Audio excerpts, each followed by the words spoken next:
ಈಗ ಪ್ರಮುಖ 50 ಸುದ್ದಿಗಳನ್ನು ನಾವು ನ್ಯೂಸ್ 50ಯಲ್ಲಿ ನೋಡ್ತಾ ಹೋಗೋಣ. ನ್ಯೂಸ್ 50ಯ ಮೊದಲ ಸುದ್ದಿ ಕಡೆಗೆ ನಾವು ಗಮನ ಕೊಡೋದಾದ್ರೆ, ನಾಲ್ವಡಿ ಕೃಷ್ಣರಾಜ ಒಡೆಯರ್ಗಿಂತ ಸಿದ್ದರಾಮಯ್ಯ ಅಭಿವೃದ್ಧಿ ಅನುದಾನ ಹೆಚ್ಚು ಕೊಟ್ಟಿದ್ದಾರೆ ಅನ್ನುವಂತ ಯತೀಂದ್ರ ಹೇಳಿಕೆಗೆ ಸಿದ್ದರಾಮಯ್ಯ ಪ್ರತಿಕ್ರಿಯಿಸಿದ್ದಾರೆ. ಹಾಸನದಲ್ಲಿ ಮಾತನಾಡಿದ ಅವರು ಪುತ್ರನ ಹೇಳಿಕೆಯನ್ನು ಸಮರ್ಥಿಸಿಕೊಂಡಿದ್ದಾರೆ. ಬಿಜೆಪಿ ಅವರಿಗಿಂತ ಜಾಸ್ತಿ ಕೆಲಸ ಮಾಡಿದ್ದೀವಿ ಅಂತ ಅರಸೀಕೆರೆಯಲ್ಲಿ ಹೇಳಿದ್ದಾರೆ. ನಾಲ್ವಡಿ ಕೃಷ್ಣರಾಜ ಒಡೆಯರ್ಗಿಂತ ಸಿದ್ದರಾಮಯ್ಯ ಅಭಿವೃದ್ಧಿ ಅನುದಾನ ಹೆಚ್ಚು ಕೊಟ್ಟಿದ್ದಾರೆ ಅನ್ನುವಂತ ಮಗನ ಹೇಳಿಕೆಗೆ ಅಂತಂದ್ರೆ ಯತೀಂದ್ರ ಅವರ ಹೇಳಿಕೆಗೆ ವಿಪಕ್ಷ ನಾಯಕ ಆರ್ ಅಶೋಕ್ ತಿರುಗೇಟನ್ನ ಕೊಟ್ಟಿದ್ದಾರೆ. ಅಧಿಕಾರಕ್ಕಾಗಿ ಹೋಲಿಕೆ ಮಾಡೋದು ಸರಿಯಲ್ಲ, ಇದೊಂದು ಹಾಸ್ಯಾಸ್ಪದ. ಒಡೆಯರ್ ಅವರಿಗೆ ಅವಮಾನ ಮಾಡದಂತೆ ಸಿದ್ದರಾಮಯ್ಯ ಮಗನಿಗೆ ಸ್ವಲ್ಪ ಬುದ್ಧಿ ಹೇಳಬೇಕು ಅಂತ ಹೇಳಿದ್ದಾರೆ. ಸಿದ್ದರಾಮಯ್ಯ ಅವರನ್ನ ನಾಲ್ವಡಿ ಕೃಷ್ಣರಾಜ ಒಡೆಯರ್ಗೆ ಹೋಲಿಕೆ ಮಾಡೋದು ಸರಿಯಲ್ಲ ಅಂತ ಸಂಸದ ಯದುವೀರ್ ಒಡೆಯರ್ ಕೂಡ ಹೇಳಿದ್ದಾರೆ. ಹೋಲಿಕೆ ಮಾಡಿ ಮಾತನಾಡೋದು ಸರಿಯಲ್ಲ, ಅವರಿಗಿಂತ ಜಾಸ್ತಿ ಕಡಿಮೆ ಅಂತ ಅಂದ್ಕೊಳ್ಬಾರ್ದು. ಸಿಎಂ ಏನ್ ಕೆಲಸ ಮಾಡಿದ್ದಾರೆ ಅದನ್ನು ಹೇಳಬೇಕು, ಮಹಾರಾಜರು ಏನ್ ಮಾಡಿದ್ರೆ ಜನಕ್ಕೆ ಗೊತ್ತಿದೆ ಅಂತ ಯತೀಂದ್ರ ವಿರುದ್ಧ ಕಿಡಿಕಾರಿದ್ದಾರೆ. ಮುಖ್ಯಮಂತ್ರಿ ಸಿದ್ದರಾಮಯ್ಯ ಏನಾದರೂ ಅಭಿವೃದ್ಧಿ ಕೆಲಸ ಮಾಡಿದಾರಾ ಅಂತ ಶಾಸಕ ಬಸನಗೌಡ ಪಾಟೀಲ್ ಯತ್ನಾಳ್ ಪ್ರಶ್ನಿಸಿದ್ದಾರೆ. ಮೈಸೂರಿನಲ್ಲಿ ಮೂಡ ಸೈಟ್ ಹೊಡೆದಿದ್ದಾರೆ. ಯತೀಂದ್ರ ಏನೋ ಸ್ವಲ್ಪ ಶಾಣೆ ಆದಾನ ಅಂತ ತಿಳ್ಕೊಂಡಿದ್ದೆ, ಯತೀಂದ್ರ ತೀರಾ ಹಾದಿ ಬಿಟ್ಟು ಮಾತನಾಡ್ತಾ ಇದ್ದಾನೆ ಅಂತ ಕಿಡಿಕಾರಿದ್ದಾರೆ. ಸಿಎಂ ಸಿದ್ದರಾಮಯ್ಯ ಪುತ್ರ ಯತೀಂದ್ರ ವಿರುದ್ಧ ವಿಧಾನ ಪರಿಷತ್ ಸದಸ್ಯ ಎಚ್ ವಿಶ್ವನಾಥ್ ಕಿಡಿಕಾರಿದ್ದಾರೆ. ಸಿದ್ದರಾಮಯ್ಯ ನಾಲ್ವಡಿ ಕೃಷ್ಣರಾಜ ಒಡೆಯರ್ಗಿಂತ ಹೆಚ್ಚು ಕೆಲಸ ಮಾಡಿದ್ದಾರೆ ಅನ್ನೋ ಯತೀಂದ್ರ ಹೇಳಿಕೆ ಇದು ದುರಹಂಕಾರದ ಪರಮಾವಧಿ ಅಂತ ಹೇಳಿದ್ದಾರೆ. ಯತೀಂದ್ರ ಇಂತಹ ದೌಲತ್ಗಿರಿಯನ್ನ ಮೊದಲು ಬಿಡ್ಲಿ ಅಂತಲೂ ಸಲಹೆ ಕೊಟ್ಟಿದ್ದಾರೆ. ಲೋಕಸಭಾ ಚುನಾವಣೆಯ ವೇಳೆ ಕರ್ನಾಟಕದಲ್ಲಿ ಅಕ್ರಮ ನಡೆದಿದೆ ಎಂಬ ಕಾಂಗ್ರೆಸ್ನ ಆರೋಪಕ್ಕೆ ವಿಪಕ್ಷ ನಾಯಕ ಆರ್ ಅಶೋಕ್ ತಿರುಗೇಟು ಕೊಟ್ಟಿದ್ದಾರೆ. ಕಾಂಗ್ರೆಸ್ 136 ಸೀಟ್ ಹೇಗೆ ಗೆದ್ರು, ನಮಗೂ ಅನುಮಾನ ಇದೆ, ಇವರು ಏನೋ ಬೋಗಸ್ ಮಾಡಿದ್ದಾರೆ ಅಂತ ಅನ್ಸುತ್ತೆ ಅಂತ ಕಿಡಿಕಾರಿದ್ದಾರೆ.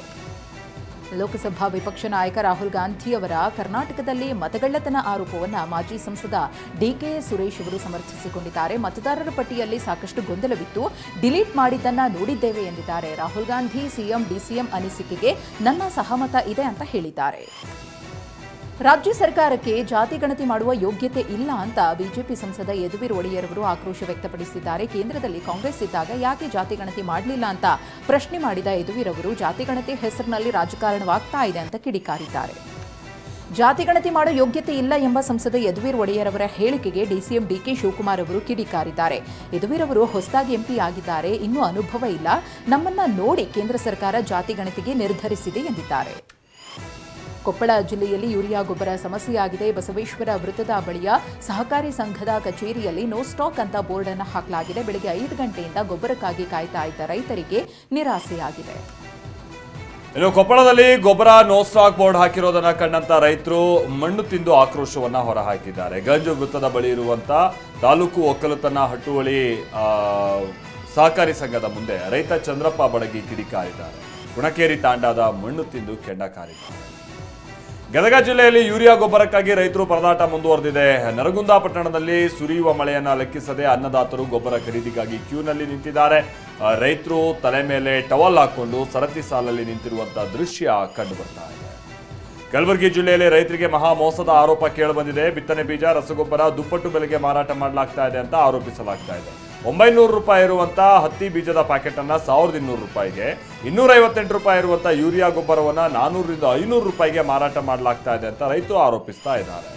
ವಿದೇಶ ಪ್ರವಾಸಕ್ಕೆ ತೆರಳಿದ್ದ ಕೊಲೆ ಆರೋಪಿ ನಟ ದರ್ಶನ್ ಬೆಂಗಳೂರಿಗೆ ವಾಪಸ್ ಆಗಿದ್ದಾರೆ. ಡೆವಿಲ್ ಚಿತ್ರದ ಶೂಟಿಂಗಿಗಾಗಿ ಥೈಲ್ಯಾಂಡ್ಗೆ ತೆರಳಿದ್ದಂತ ದರ್ಶನ್ ಕಳೆದ ರಾತ್ರಿ ಬೆಂಗಳೂರಿಗೆ ಆಗಮಿಸಿದ್ದಾರೆ. ಕೆಂಪೇಗೌಡ ವಿಮಾನ ನಿಲ್ದಾಣದಿಂದ ಸಿಐಎಸ್ಎಫ್ ಸಿಬ್ಬಂದಿ ಭದ್ರತೆಯೊಂದಿಗೆ ರಾಜರಾಜೇಶ್ವರಿ ನಗರದಲ್ಲಿರುವ ತಮ್ಮ ನಿವಾಸಕ್ಕೆ ತೆರಳಿದ್ದಾರೆ. ಥೈಲ್ಯಾಂಡ್ನಿಂದ ಬೆಂಗಳೂರಿಗೆ ಆಗಮಿಸಿದಂತಹ ಕೊಲೆ ಆರೋಪಿ ದರ್ಶನ್ಗೆ ಸಿಐಎಸ್ಎಫ್ ಸಿಬ್ಬಂದಿ ಭದ್ರತೆ ಒದಗಿಸಿರುವಂಥದ್ದು ಚರ್ಚೆಗೆ ಗ್ರಾಸ ಆಗಿದೆ. ಗಣ್ಯ ವ್ಯಕ್ತಿಗಳಿಗೆ ಮಾತ್ರ ಸಿಐಎಸ್ಎಫ್ ಭದ್ರತೆಯನ್ನು ನೀಡಲಾಗುತ್ತೆ, ಆದರೆ ಕೊಲೆ ಆರೋಪಿ ಆಗಿರುವ ದರ್ಶನ್ಗೆ ಸಿಐಎಸ್ಎಫ್ ಭದ್ರತೆ ಯಾಕೆ ನೀಡಿದ್ರು ಅಂತ ಪ್ರಶ್ನೆ ಮಾಡ್ತಿದ್ದಾರೆ.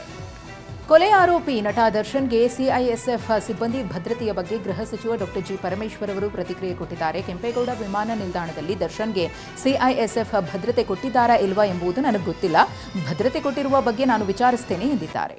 ಬೆಂಗಳೂರಿನಲ್ಲಿ ಬೀದಿ ನಾಯಿಗಳ ಕಾಟಕ್ಕೆ ಕಡಿವಾಣ ಹಾಕೋದಕ್ಕೆ ಬಿಬಿಎಂಪಿ ಮುಂದಾಗಿದೆ. ನಾಯಿಗಳ ಸಂಖ್ಯೆ ಹೆಚ್ಚಳಕ್ಕೆ ಕಾರಣ ಹುಡುಕೋದಕ್ಕೆ ಪ್ರಾಣಿ ಪ್ರಿಯರು ಪಶುಪಾಲನಾ ವಿಭಾಗದ ಮೂಲಕ ಒಂದು ಟೀಮ್ ಅನ್ನ ರಚನೆ ಮಾಡೋಕ್ಕೆ ತಯಾರಿ ಮಾಡ್ಕೊಳ್ತಾ ಇದೆ. ರೇಬಿಸ್ ಲಸಿಕೆ, ಶಸ್ತ್ರಚಿಕಿತ್ಸೆಯ ಜೊತೆಗೆ ನಾಯಿಗಳ ಕಾಟದ ಬಗ್ಗೆ ಮಾಹಿತಿ ಕಲೆ ಹಾಕಲಾಗ್ತದೆ.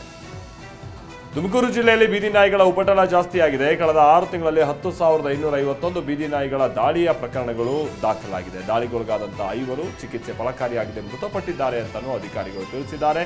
ಮಕ್ಕಳು, ವಯೋವೃದ್ಧರನ್ನೇ ಬೀದಿ ನಾಯಿಗಳು ಟಾರ್ಗೆಟ್ ಮಾಡ್ತಾ ಇದೆ ಅಂತ ಆರೋಪ ಮಾಡಲಾಗಿದೆ. ಚಿಕ್ಕಮಗಳೂರು ನಗರದಲ್ಲಿ ಬೀದಿ ನಾಯಿಗಳಿಗೆ ಆಹಾರ ಹಾಕಿದ್ರೆ ಕೇಸ್ ದಾಖಲಿಸುವ ಎಚ್ಚರಿಕೆ ಕೊಡಲಾಗಿದೆ. ಜನರು ಬೀದಿಯಲ್ಲಿ ಆಹಾರ ಹಾಕೋದ್ರಿಂದ ದಾಳಿ ಆಗ್ತಾ ಇದೆ. ಆಹಾರ ಹಾಕಬೇಕು ಅಂದ್ರೆ ಮನೆಯ ಕಾಂಪೌಂಡ್ ಒಳಗಡೆನೆ ಹಾಕಿ ಅಂತ ನಗರಸಭೆ ಕಮಿಷನರ್ ಬಸವರಾಜ್ ತಿಳಿಸಿದ್ದಾರೆ. ರಾಯಚೂರಿನಲ್ಲಿ ನಿತ್ಯ ಮದ್ಯ ಸೇವಿಸಿ ಶಾಲೆಗೆ ಬರ್ತಾ ಇದ್ದ ಮುಖ್ಯ ಶಿಕ್ಷಕನನ್ನು ಅಮಾನತು ಮಾಡಲಾಗಿದೆ. ಅಂಬಾದೇವಿ ಸರ್ಕಾರಿ ಶಾಲೆಯ ಮುಖ್ಯ ಶಿಕ್ಷಕ ನಿಂಗಪ್ಪ ಅವರನ್ನು ಸಸ್ಪೆಂಡ್ ಮಾಡಿ ಸಿಂಧನೂರು ಕ್ಷೇತ್ರ ಶಿಕ್ಷಣ ಅಧಿಕಾರಿ ಆದೇಶ ಕೊಟ್ಟಿದ್ದಾರೆ. ಮಕ್ಕಳೇ ನಿಂಗಪ್ಪ ಅವಾಂತರವನ್ನು ಬೆಳಕಿಗೆ ತಂದಿದ್ದರು.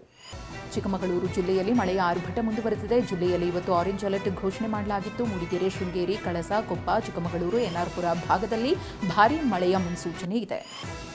ಚಿಕ್ಕಮಗಳೂರಿನ ಶೃಂಗೇರಿ ಶಾರದಾ ಮಠದ ಸುತ್ತಮುತ್ತಲಿನ ಪ್ರದೇಶದಲ್ಲಿ ನೆರೆ ಆತಂಕ ಶುರುವಾಗಿದೆ. ತುಂಗಾ ನದಿ ಅಪಾಯದ ಮಟ್ಟವನ್ನು ಮೀರಿ ಹರಿತಾ ಇದೆ. ಹೀಗಾಗಿ ಮಠಕ್ಕೆ ಸಂಪರ್ಕಿಸುವ ಪ್ಯಾರಲಲ್ ರಸ್ತೆ ಗಾಂಧಿ ಮೈದಾನ ಮುಳುಗಡೆಯಾಗಿದೆ.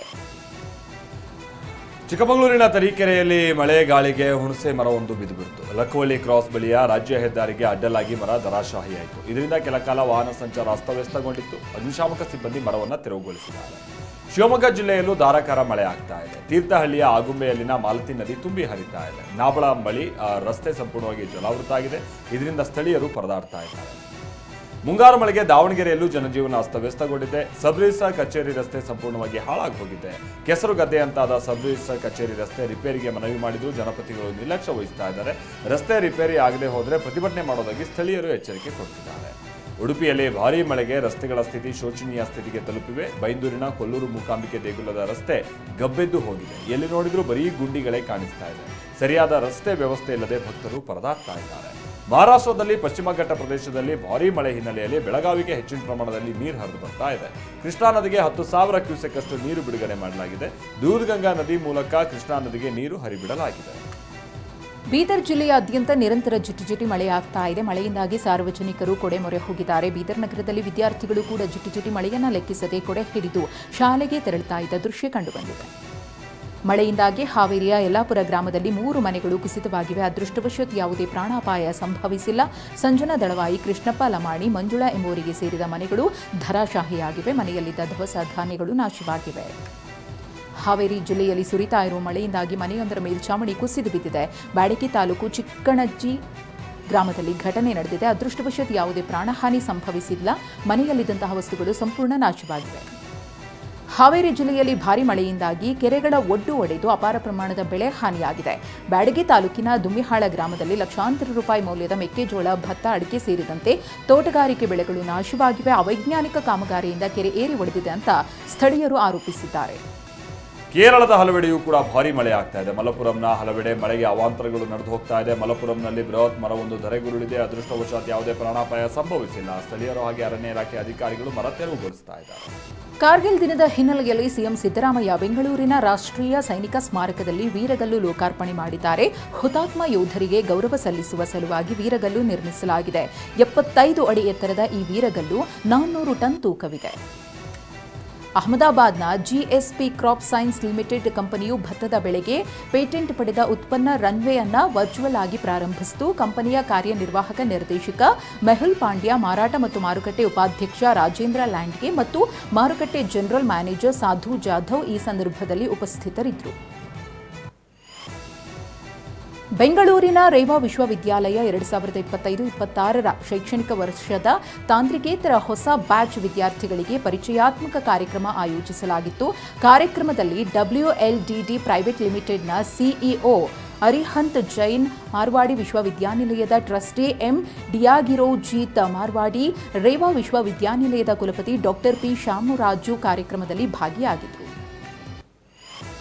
ಚಿಕ್ಕಬಳ್ಳಾಪುರದಲ್ಲಿರುವ ಸತ್ಯಸಾಯಿ ಆಶ್ರಮ ಮಧುಸೂದನ ಸಾಯಿ ಅವರ 46ನೇ ಹುಟ್ಟುಹಬ್ಬವನ್ನು ಸಂಭ್ರಮದಿಂದ ಆಚರಿಸಲಾಯಿತು. ಸತ್ಯಸಾಯಿ ಲೋಕಸೇವಾ ಸಂಸ್ಥೆಗಳ ಶಾಲಾ ಕಾಲೇಜು ವಿವಿಗಳ ವಿದ್ಯಾರ್ಥಿಗಳು ಸೇರಿದಂತೆ ದೇಶ ವಿದೇಶಗಳಿಂದ ಆಗಮಿಸಿದ್ದ ಸಾಯಿಬಾಬಾ ಮತ್ತು ಸದ್ಗುರು ಮಧುಸೂದನ ಅವರ ಅನುಯಾಯಿಗಳು ಸಂಭ್ರಮಾಚರಣೆಯಲ್ಲಿ ಭಾಗಿಯಾಗಿದ್ದರು.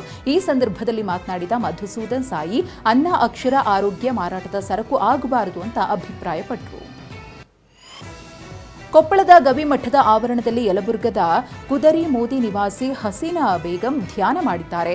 11 ದಿನಗಳ ಕಾಲ ಧ್ಯಾನ ಮಾಡುವ ಹರಕೆಯನ್ನು ಹೊತ್ತಿದ್ದಾರೆ. ಮಾನಸಿಕ ನೆಮ್ಮದಿಗಾಗಿ ಧ್ಯಾನ ಮಾಡ್ತಾ ಇರುವುದಾಗಿ ಹಸೀನಾ ಬೇಗಂ ತಿಳಿಸಿದ್ದಾರೆ.